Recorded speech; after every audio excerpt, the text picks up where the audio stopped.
Hello and welcome to this episode of Healing Our Communities. I'm your host, Dr. Susan Margaret Murphy, president of the West Virginia Drug Intervention Institute. And I have a special guest with us today. Meet Dr. Stephen Lloyd. Hey, Susan. Thank you for being here. Thank you for having me. We're very excited, and I want to just share with our viewers a little bit about Dr. Lloyd, although I think if I had to read your whole bio, it might take up the whole show, so I'll do the Reader's Digest version. But Dr. Lloyd is the Chief Medical Officer at Cedar Recovery, and he's an internal medicine and addiction medicine physician. He is a graduate of East Tennessee State University. He serves as the Vice President of the Tennessee Board of Medical Examiners. In Governor Bill Haslam's administration in Tennessee, Dr. Lloyd held the role of Assistant Commissioner or Opioid Czar for Substance Abuse Services in the Tennessee Department of Mental Health and Substance Abuse. He acted as an expert witness in numerous federal and state cases involving improper prescription and controlled substances, something that's near and dear to our heart at the West Virginia Drug Intervention Institute. He's also been recognized by the National Office of Drug Control Policy as an advocate for action due to his dedication to educating others on addiction and treatment. He has done many lectures on opioid use disorder and proper prescribing practices for controlled substances. More recently, he has joined us as the Drug Czar, the director of the West Virginia Office of Drug Control Policy, and he is also the inspiration behind Michael Keaton's character in the Emmy Award-winning series Dope Sick, which has aired on Hulu. So welcome, Dr. Lloyd. Thanks, Dr. Murphy. We're so excited to have you here today. I want to start out with some questions that will help our viewers get to know you a little bit better. And so I want to just kind of ask you to tell us a little bit about you and what brought you first to the work in Tennessee and now in West Virginia. Well, I'm an internal medicine and addiction medicine physician by training and trade. And I've been doing this work for about 20 years. And I didn't start out in addiction medicine, as you know. I started out in internal medicine on an academic path at East Tennessee State, and then developed my own addiction to prescription opioids, mainly OxyContin and Xanax. And I got help for that in 2004. Mm-hmm. And what I thought was the worst day of my life was by far the best day of my life. And when I got into recovery, I finally found the area of medicine that I wanted to do. And I love being an internist, but addiction was really where it was at for me, and I wanted to figure out a way to, combine the thing that I loved, which was addiction, with what I did for a living. And it took me about 10 years to figure that out. And then when I did, I got hired as the first chief medical officer for the state of Tennessee in the Department of Substance Abuse and Mental Health Services, and did that under the Haslam administration. Governor Haslam was term limited. I went back out into the world because I wanted to start a program for pregnant women, which was really where I cut my teeth, and we can talk about that as you like.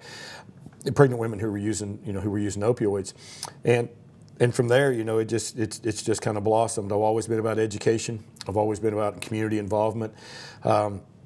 I have West Virginia ties. I spent about every summer of my life in the Eastern Panhandle in Jefferson County and Harpers Ferry area, and my father-in-law is from Moorfield, and so back when I first started doing work around, jailing doctors for running pill mills, mm-hmm. Some of those early doctors were in southern West Virginia. And the then U.S. Attorney for Southern West Virginia was Booth Goodwin. Yes. And so Booth and I became friends. I started to learn West Virginia, and then Bill Enfield, who is now our U.S. Attorney for the Northern District, this is his second stint in that job. His first stint, he and I, went up the Northern Panhandle educating physicians and hospitals on prescribing. So I've got a long history in West Virginia, and I'm really loving being back, Susan, a lot.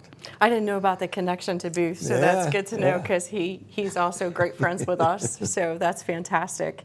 So now that you're here in West Virginia, what differences do you see between Tennessee and West Virginia in terms of how we're responding and maybe some of the challenges? The system of care here is far advanced, and it shocked me. And I've told people this, and I don't want it to come across the wrong way, but if you look at this from the outside, West Virginia is always, if it's a bad list, they're at the top. If it's a good list, they're at the bottom in this area. And that's the perception from the outside. And so I wasn't not expecting to find what I've found. Well, you, for one, right? I get here and all of a sudden I've got these folks that have basically taken overdose reversal drugs and made it an AED. And, that happens right down the street from where my office is. Yeah. So, I got to know you and Joe and the work you do with One Box. But that's just one example. There are more pieces to the recovery-oriented system of care in West Virginia than any state that I've been in. And I would like to look at the other states I haven't been in because I haven't seen anything this far along the line, and I was not expecting to find that.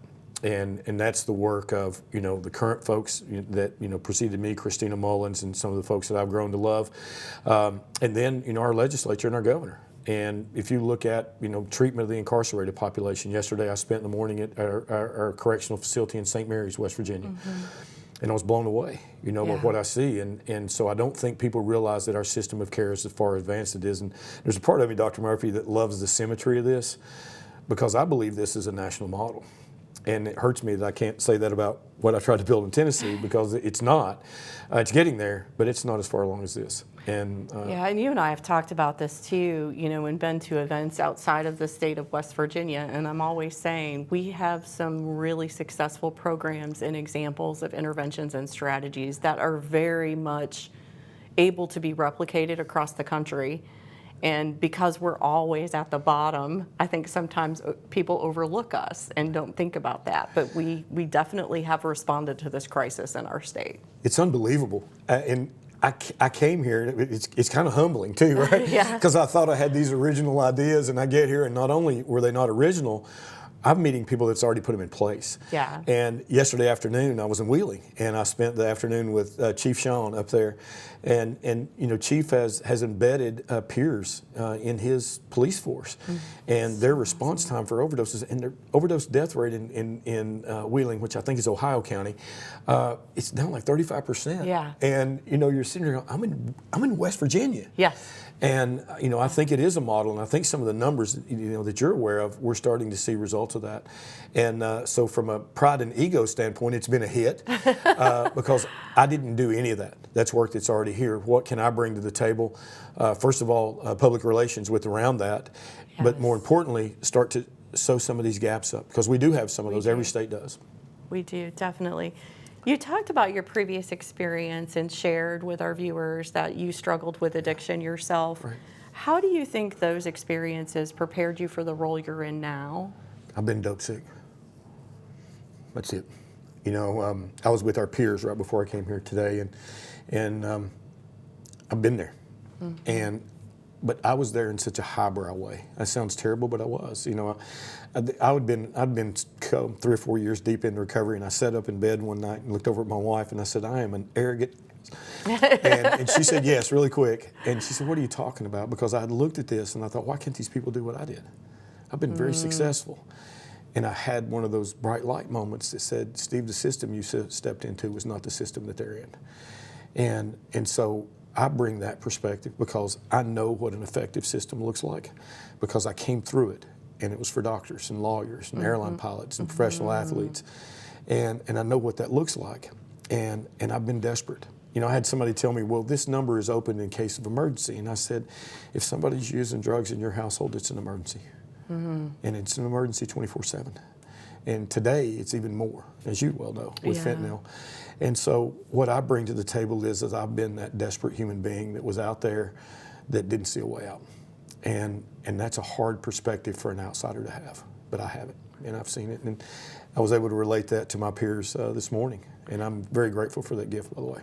I'm sure you get a different response from your patients and peers than a physician that maybe hasn't been through Absolutely. The recovery process. It's the number one tool that I have because some of the things that my patients are the most shamed of, I've done. And so when I feel that wall go up between us, I usually know, and that's at a point where I don't even have to get into them. I said, let me tell you what I did, right? And I share, and the big one, and it's kind of strange that this is a big one, but stealing from your parents, that's a tough one, particularly when you get on the other side and you start looking at consequences. And I stole from my parents. And I stole from my parents when I made more money in a year than they did in 10 years. Wow.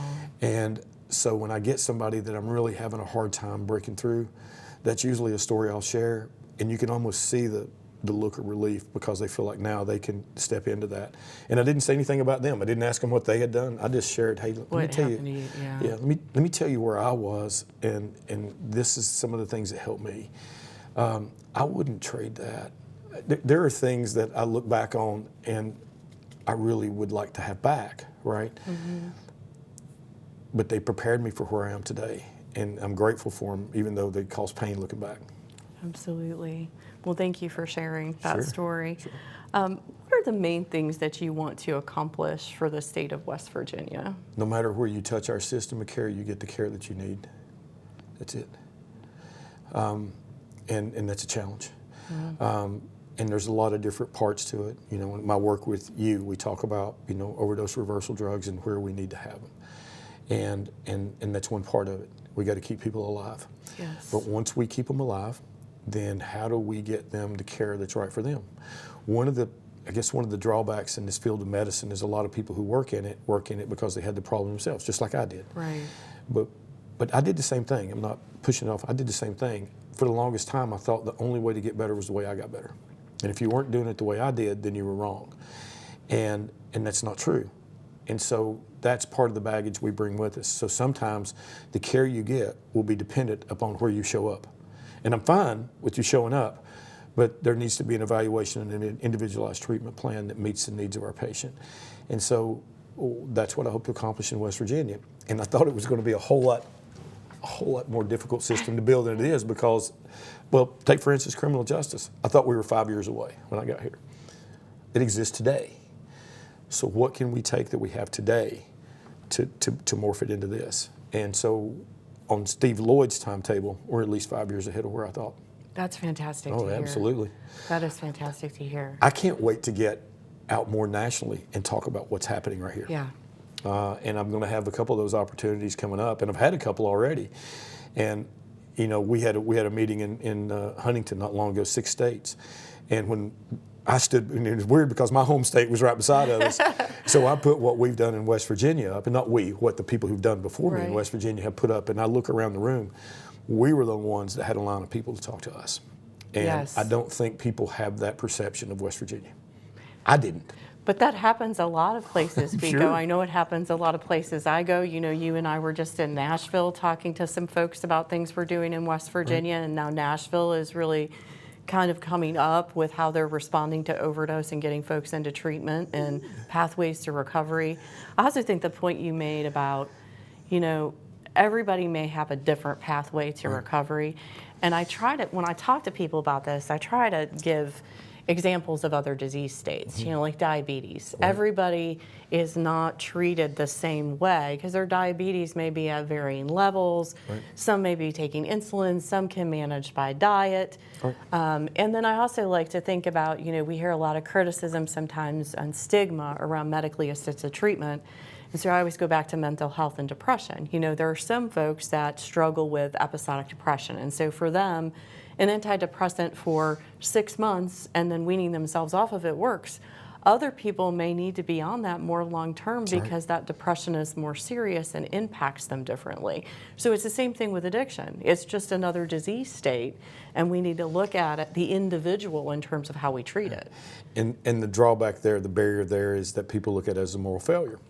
And it's not. And the examples you give are the two that I always give. And people are just at different stages. There, you know, there's difference in severity of disease, and we know that with just about every disease, right?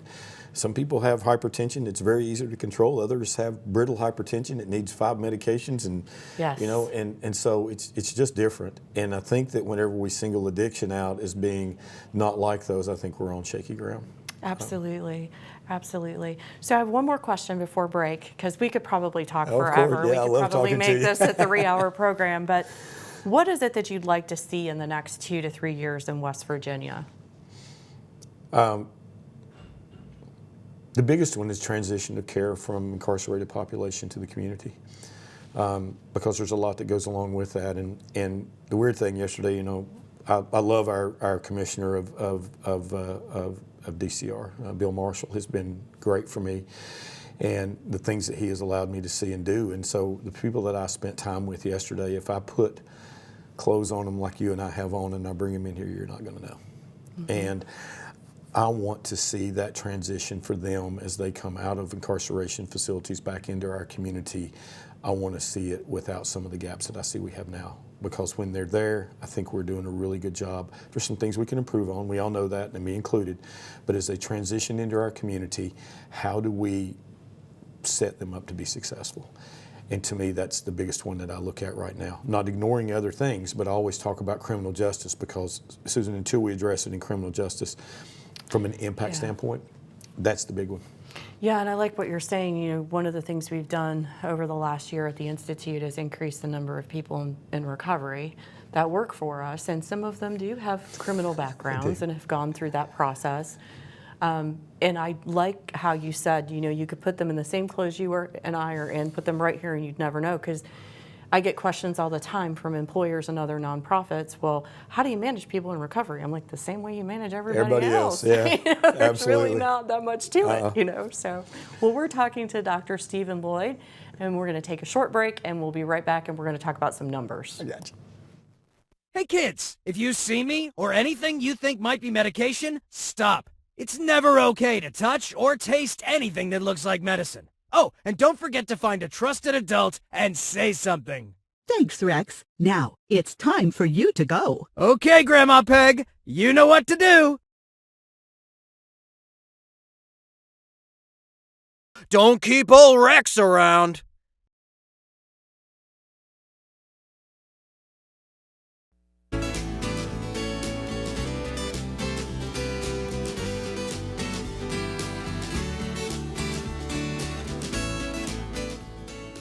Welcome back to this episode of Healing Our Communities. I'm Dr. Susan Margaret Murphy, president of the Drug Intervention Institute, and your host. And we were talking about Dr. Stephen Lloyd and his experience and what brought him to this work and his hopes for the state of West Virginia. But we want to shift this to the latest news from the CDC about the reduction in overdoses throughout the state of West Virginia, but also the country. And what that might mean and what you feel might have be attributed to this decline. Right. Yeah, the numbers are encouraging because, you know, for the longest time, it was every single time we had numbers released, it was more doom and gloom.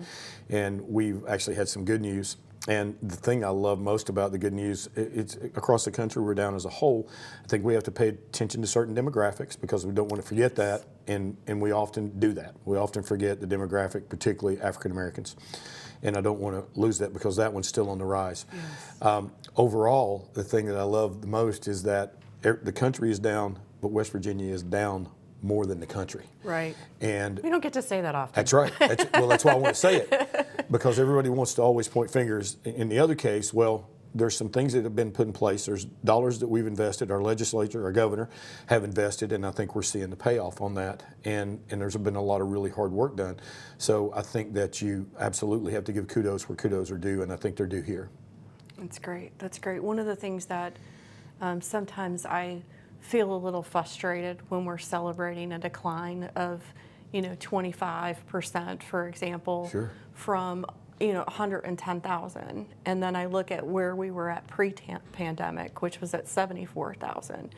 So really, we're down from post-pandemic numbers, not pre-pandemic numbers, and so that concerns me a little bit because I don't want anyone resting on their laurels, and I still think we need that continuum of care, connection to care. We still need to focus on those at-risk populations, as you mentioned, African American men in general. Oh, no doubt. And then, also we still need to really proliferate naloxone and get people trained on naloxone so that they can respond to an overdose in their community. And so there's still much work to be done. There is.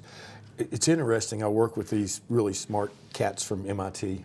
I mean, they live on a different planet than I do. Of course. But looking at computer modeling and machine learning, if you model the entire United States in what we know now, and you take our interventions and you look at where this started, and let's say 1994, okay, right. Roughly 94, 96.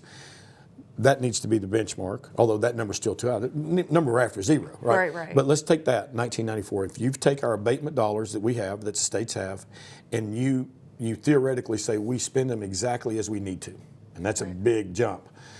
If you do that to get to pre-1994 numbers, the year is 2048. That's 24 years from now. And so I'll be an old lady, you'll be an old man. well, I think sometimes I'm an old man right now. We don't tell people that. But I think that's the thing. Now, I'm going to celebrate decreases because anytime that number goes down, that means there's one more West Virginian that's alive that wouldn't be. Right. And I'll celebrate that all day. But do we rest on our laurels? Absolutely not. And particularly when we talk about African American men, because we jump in here, we look at this, and we celebrate this, yet we have a population out there right now in Charleston that is going up. And I think that we have to pay attention to that, and we have to be intentional about how we address it, because my feeling used to be if you build it, they will come, like Field of Dreams. And that's not true. And so we've got to be intentional with, particularly here in Charleston, but the rest of West Virginia in targeting this population. Well, and there has to be parity of care across demographics for sure. Right. And I'm not sure we're there in all communities. We're not. and I was with the DC Opioid Abatement Commission in October, and they're struggling with some of the same issues, and that they're seeing a decrease in other populations, but that African American male population, they're seeing a significant increase in overdoses. That one for me is tough because, as much as I can use my own addiction, to help people going forward, I didn't come from that. I'm not an African American man. And so I think a lot of times, and this is me personally, I think I make judgments about that based on how I'm treated, and that's not where I need to be. Right. And I met a wonderful bishop from here in Charleston not long ago who I loved, and he talks about some of the things he does in his community because there's a distrust of the system. And I've seen people sit here and point, there shouldn't be any distrust. I don't, look, I can't get into that. There is a distrust in the system, and that is a fact. So how do we look at building that trust back? And I think that, for me, one of the people I'm going to talk to is Bishop, because I see how successful he has been in involving this population that distrusts the system in his own community. And he's got some novel ways of doing it. And so I think that we have to do that. And I think it's the right thing to do, but I think anything that we can do to reach a population that's at risk is the right thing to do.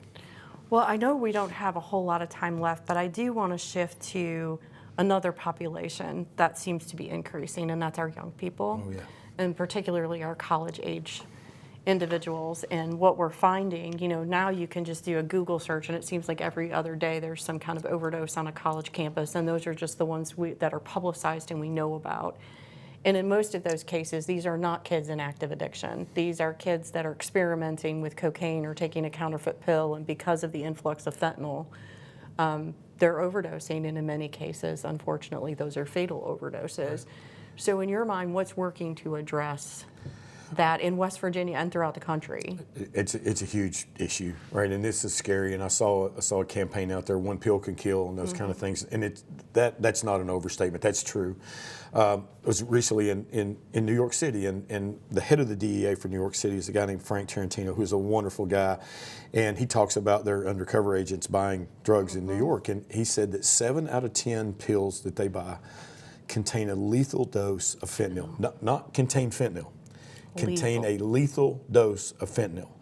And I think those are the things that we have to be acutely aware of. It's like, Susan, if you look at stimulants, methamphetamine and cocaine, in general, not going to kill you. Don't read that the wrong way. Right, I'm not advocating don't go out, it. Right. Those are now adulterated with fentanyl. Yes. And a lot of times the people who are using have no idea. It's why these middle-aged black men, a lot of them, some of them have been long-term users and still functioning in their life. Sure. Those do exist, yes. right?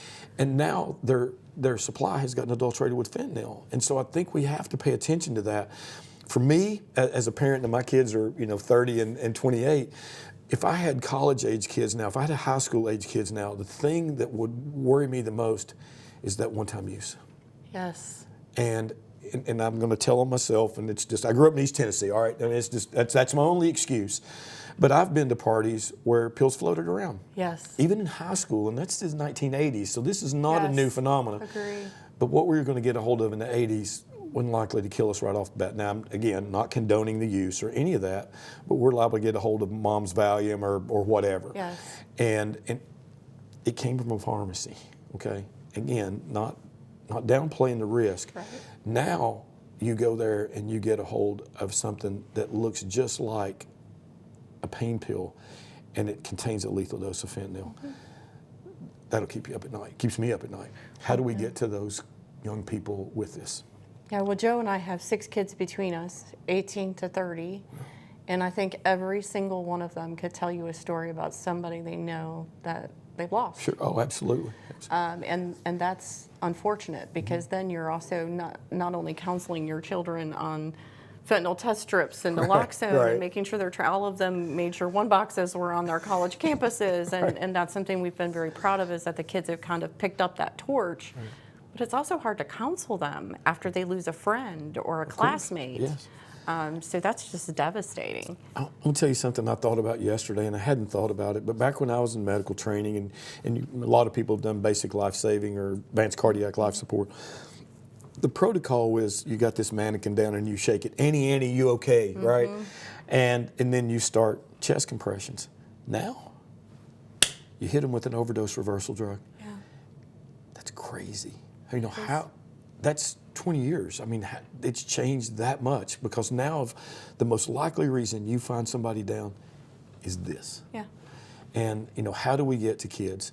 I get banged all the time because I talk about medication, and rightfully so. It's controversial. We will move past this with prevention. Yes. And so that prevention for me, and I felt like this in Tennessee, and I've been in West Virginia now long enough to know and gotten to know enough people, it's K through 4. Early. That's right. And that may make people Early. uncomfortable. It does, Yeah. but early, that's why we've done the medication safety education as young as pre-K, because right. you got to get them early. I agree. And I would much rather do that, because I think some of us live in a world where we don't want to think our kids are exposed at these ages. And that's really, we've got our head in our sand. We've got our head in the sand if we think that. Well, and we're learning a lot too about what kids can do on their phones and on social media, and a lot of young people are getting some of these counterfeit pills in that way. Yep. I told the group this morning that I grew up in the 80s, and it's far superior to today. And I'll stand by that. And the big reason is that. Yep. Everything from dating, used to you had to face a girl, right? face-to-face Now you can conversation. do this, right? But now you have access to this. And I think that I'm glad it's not me. And I thought about my own use even in the early 2000s. At the end, I had to go to the street. And somebody asked me not long ago, said, Steve, you never had to face this. And I thought, oh gosh, I didn't. I never had to worry about that, because what was on the street was coming out of a pharmacy. Again, not downplaying it, yeah. but you knew what was in it. And now we don't know that. Absolutely. Well, we're running out of time as we expected, but I want to thank Dr. Lloyd for being with us today. We'll put up some websites where people can find more information about the Office of Drug Control policy.